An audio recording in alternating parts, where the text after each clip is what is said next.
Hey, I am Dr.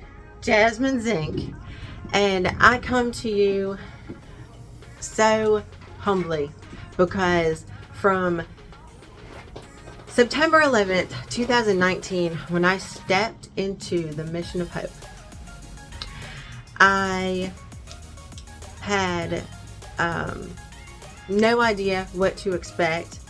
I had been a massage therapist. I already knew Jesus. I'd been healed from a severe traumatic brain injury, and a couple days prior to that day in 2019, Jesus approached me and he told me that I needed to get to know Father. So when I graduated 90 days later, December 11th, 2019, until now, God and I have been working together, even though my path didn't always look like I was being guided by God. Absolutely, I was. So I could be sitting here right now to share this amazing moment with you.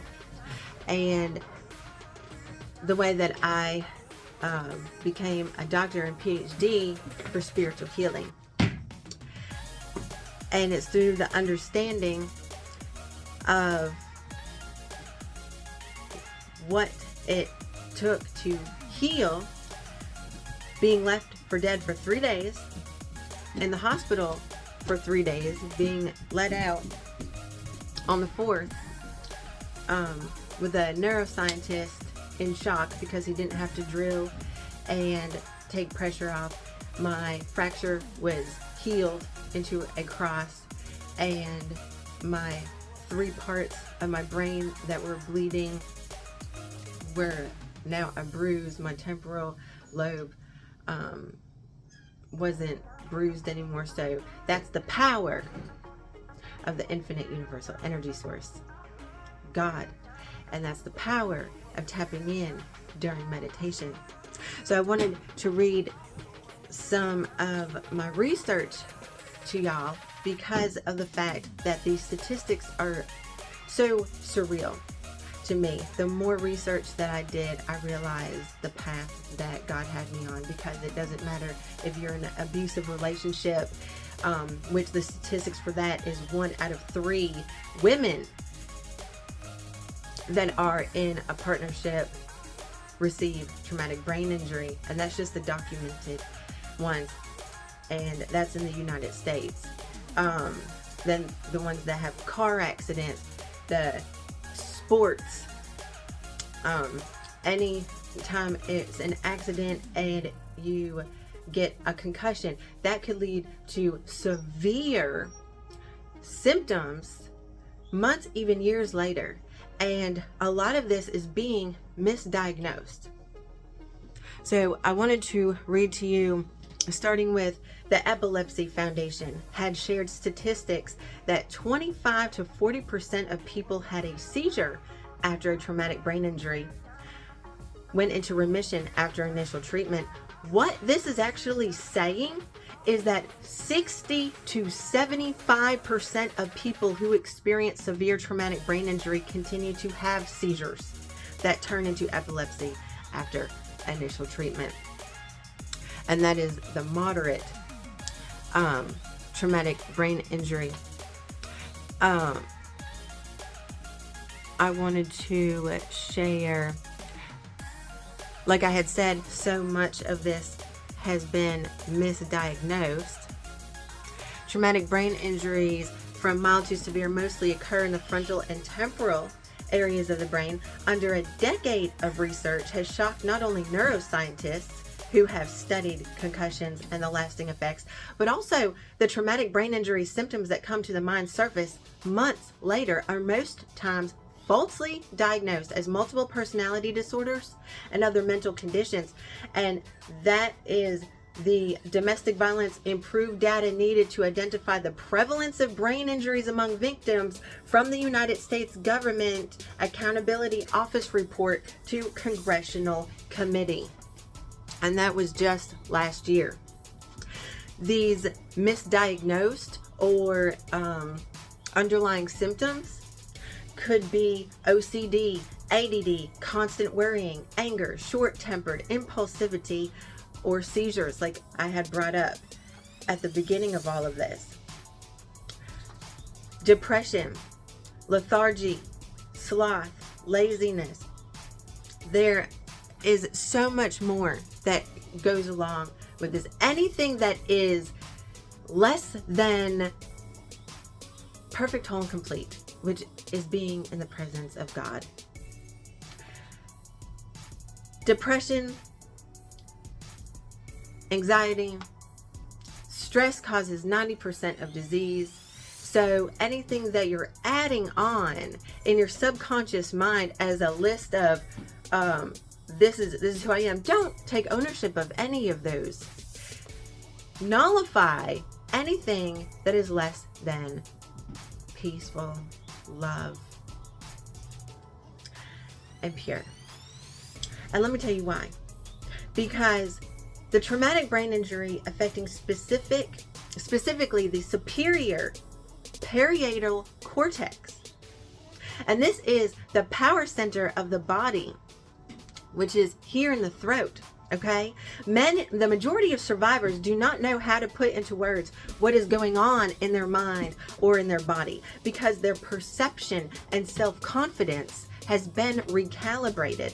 The desire for personal power is known as a negative trait, and the alternative is turning to God, the infinite universal energy source. Envy is a negative facet of the fifth energy center, and this flares up often after a traumatic brain injury because survivors long to be their past, healthier self. And transforming the mind has proven effective through the power of forgiveness of ones and others. So with all the promises that God has given us, there's one in the Bible, Psalms 9, 1-2 and 9-10, that I give to him. I will praise you, Lord, with all my heart. I will tell of all the marvelous things you have done. I will be filled with joy because of you. I will sing praises to your name, O Most High. The Lord is a shelter for the oppressed, a refuge in times of trouble. Those who know your name trust in you, for you, O Lord, do not abandon those who search for you. For the Lord is my God, and the Lord is one. So September 11th, one with the one. I wanted to end with this, and this is the evaluation report. They state support for my theory, which was, in reading this paper, you will learn that traumatic brain injuries have different medical termed levels, and many of the symptoms experienced from minor to severe traumatic brain injuries can occur months, even years, after the initial injury, and what those syndromes and disorders are. You will understand what prana, our life force, is, and the different forms and uses of it. You will gain insight into how one can heal by utilizing their I am presence and the infinite universal energy source, God, through the use of a variety of spiritual healing methods.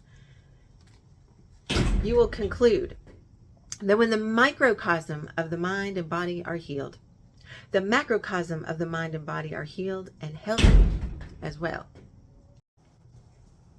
Okay. The wind started blowing. Where was I?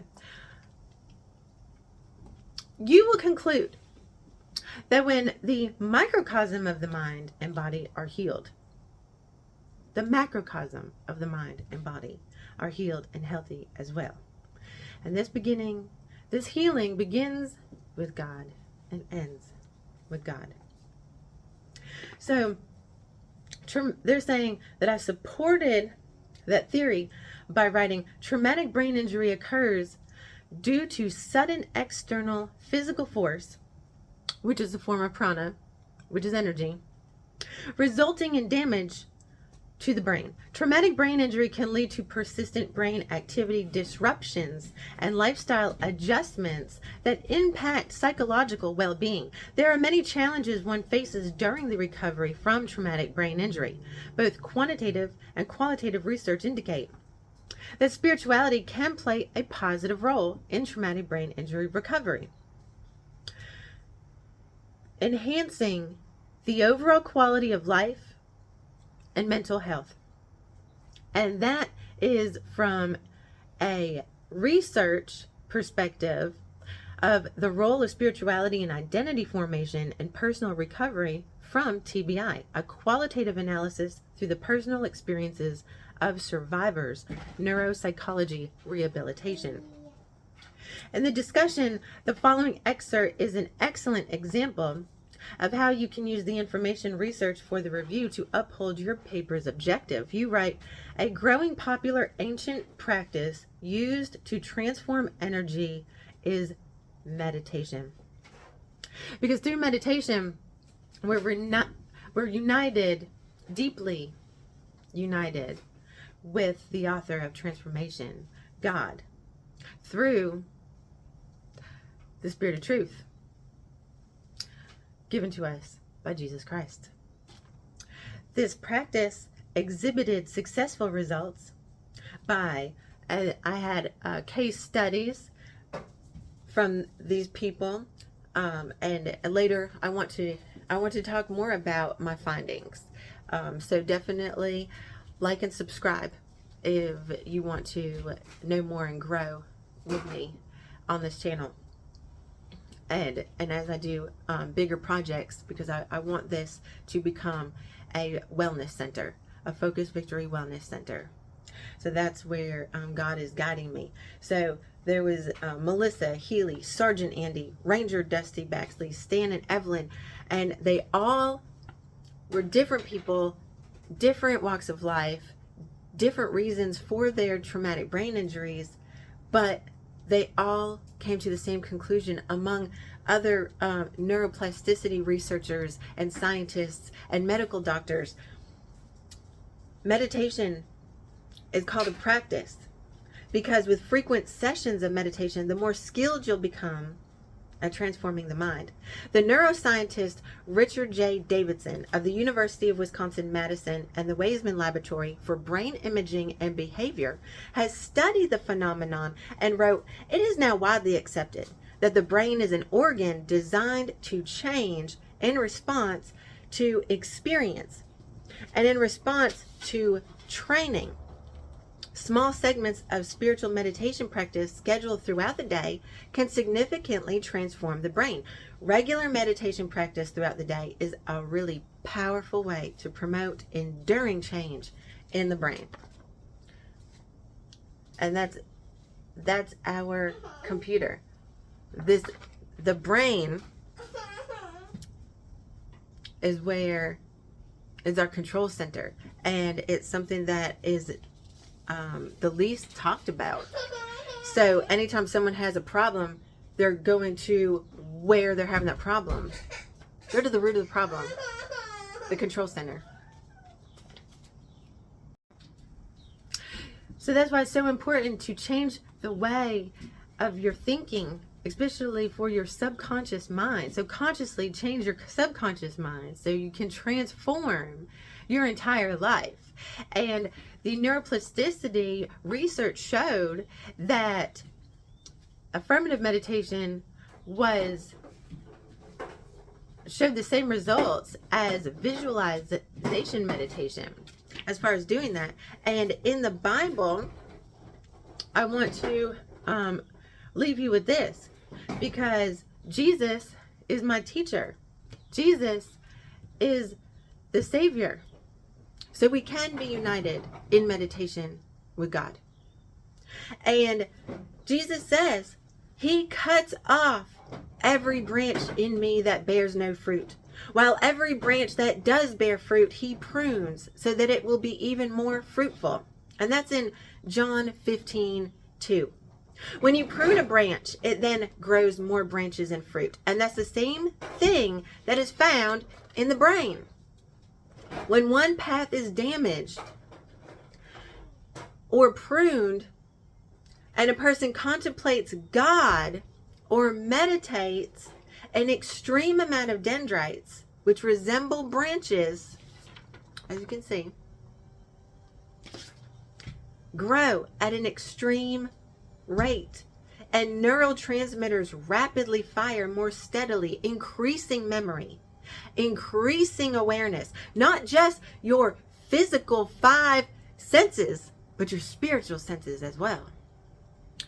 Increasing energy, increasing happiness, but the most important is increasing union with the infinite, universal energy source, God. And may you all be guided by God. May you not be distracted of worldly things or by any tests in the spiritual world that the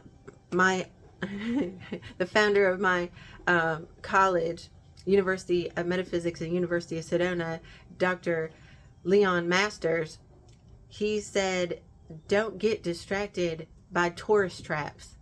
And that is anything less than what is from the source, the spirit, God. So if you have any questions, please don't hesitate to ask. I look forward to sharing more about this paper and about upcoming projects to be able to get out there in the community and start healing, being a facilitator to heal by being the vehicle used by God. Okay? Bye! I can't wait to hear your Focused Victory.